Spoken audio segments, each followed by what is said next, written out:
আসসালামু আলাইকুম everyone, welcome to my new blog video গ্রাম বাংলা এপিসোডে আপনাদের সকলকে স্বাগতম। আজকের ভিডিওটা শুরু হচ্ছে নারায়ণগঞ্জ রূপগঞ্জ থানা নলপাথর এলাকা থেকে।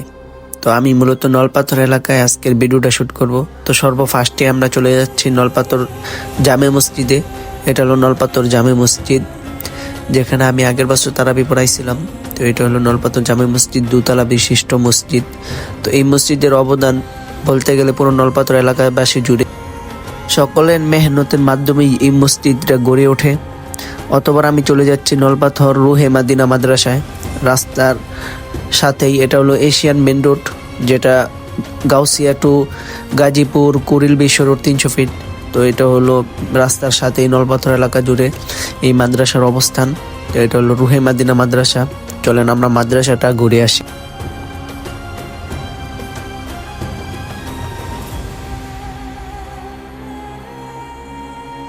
মাদ্রাসায় উঠেই আমরা চলে গেলাম প্রথমেই মক্তব বিভাগে।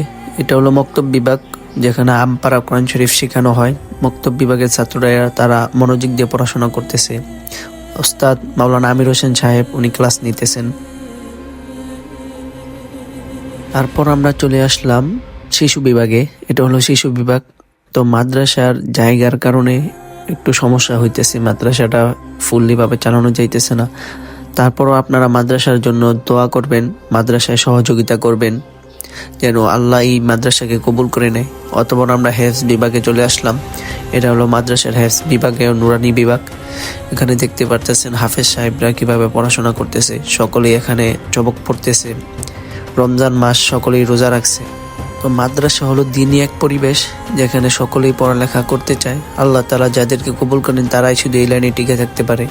তো অতপর আমরা নলপাথর এলাকার খেলার মাঠের দিকে চলে যাইতেছি। তো এটা হলো এলাকার একটা বিশিষ্ট অংশ, যেখানে খুবই সৌন্দর্য, কোম্পানি কিনে নিয়েছে। তো এই বালুর মাঠেই হলো গিয়া এই এলাকাবাসীদের খেলার মাঠ, এখানেই তারা খেলাধুলা করে। যারা যারা এখন পর্যন্ত আমার ভিডিওটা দেখছেন তারা সকলে লাইক করে দেবেন, কমেন্ট করবেন এবং শেয়ার করে দেবেন ভিডিওটা। সামনে আরও আপনারা কোন এলাকা নিয়ে ভিডিও দেখতে চান সেটাও বলে যাইবেন, এবং আমি চেষ্টা করব আপনাদেরকে ভালো ভালো কিছু ভিডিও দেওয়ার জন্য। সকলে আমাকে সাপোর্ট করবেন এবং লাইক কমেন্ট শেয়ার এবং আমার চ্যানেলকে সাবস্ক্রাইব করে দিবেন, ফলো করে দিবেন।